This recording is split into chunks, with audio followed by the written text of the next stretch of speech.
Hi guys, former Labour MP Richard Corbett somewhat schooled Brexiteer Iain Dale on the single market. Now the LBC host was asking a question that is on the minds of many people. If the Labour Party aren't pushing to rejoin the European Union, then why don't they go for a weaker option, membership of the single market? People who have been following this channel are probably already face-palming as I speak. No matter how many times this question is answered, it keeps getting asked. Have a listen. So we have lost a lot of trade with Europe. So anyway, my key point is that it's all become more complicated, costly, and difficult than it was portrayed. So why is your party? See that? Why is your party, given what you've just said, not advocating at least rejoining the single market? Well, the single market isn't actually a membership organisation. It's a policy of the European Union that you can align with or not to various degrees, like Norway. But Labour is not arguing that. But it's arguing for a phytosanitary agreement, for instance, to make agricultural trade much easier by having a common rule book. It is to a degree, but yeah, you're right. Labour's being cautious. I think all politicians are behind the curve on this. Public opinion seems to be ahead of the political classes. Well said. The public opinion is way ahead of the political classes. The public support rejoining the European Union, and that number is increasing all the time. Fewer and fewer people think Brexit was a good idea. Iain Dale probably is one of them. But a growing number of people realise that Brexit was a mistake and they want the UK to rejoin the European Union. Not even just the single market, rejoin the European Union. Now this whole thing about the single market, and I keep banging on about this, and I'm going to continue until I'm blue in the face, the UK cannot join the single market. It has alone. It has to join the European Union first.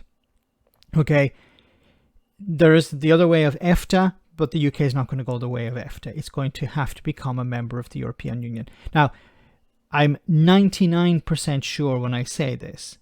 Something could happen that, like Switzerland, where the UK is not a member of EFTA and not a member of the European Union, but it has access to the single market in a similar way. But it's highly unlikely because of the state of Switzerland. It's a very small economy in respect to trade, the amount of trade that comes in and out.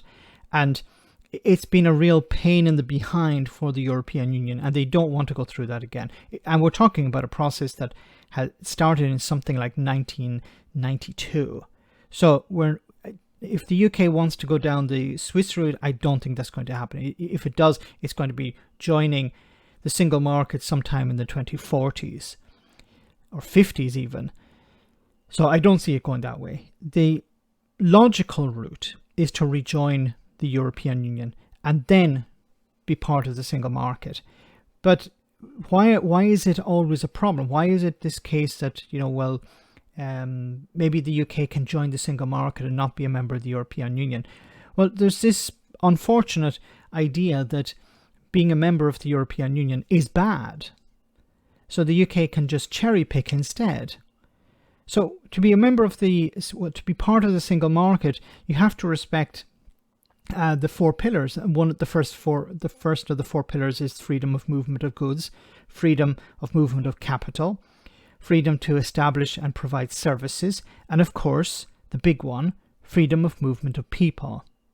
Now, it seems the Labour Party and the Conservatives don't want to touch that one with a barge pole, because it seems the whole crux of the Brexit referendum was to get out of the European Union to end freedom of movement.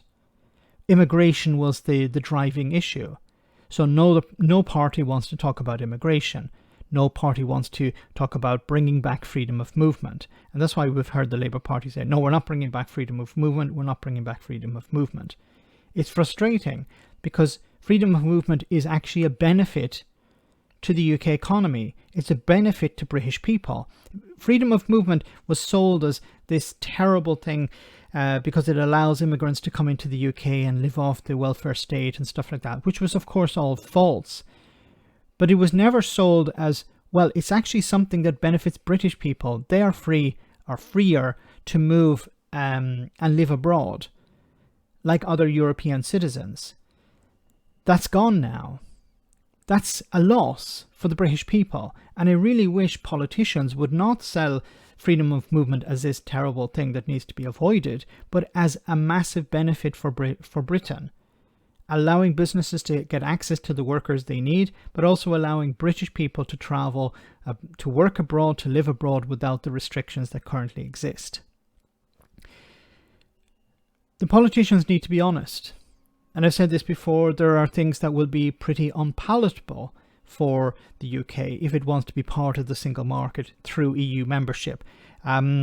Rejoining would require the UK to sign up to the euro. Now, it doesn't mean that it would have to implement the single currency. It wouldn't have to exchange the pound for the euro, but it would have to promise to do so. And there are countries in Europe, as I said before, that yes, they're saying, yeah, we're going to join the euro, but just not yet. And it's not a political problem for them as much as it is perhaps in the UK. So I really wish this question would be put to bed. Can the UK join the single market and not the EU? No, it really can't. As I said, there may be some exception out there that I haven't seen, but let's be realistic here. The realistic possibility for the UK to be part of the single market is through EU membership. Let me know in the comment section, guys, what you think. As always, your comments are greatly appreciated. Thanks a lot.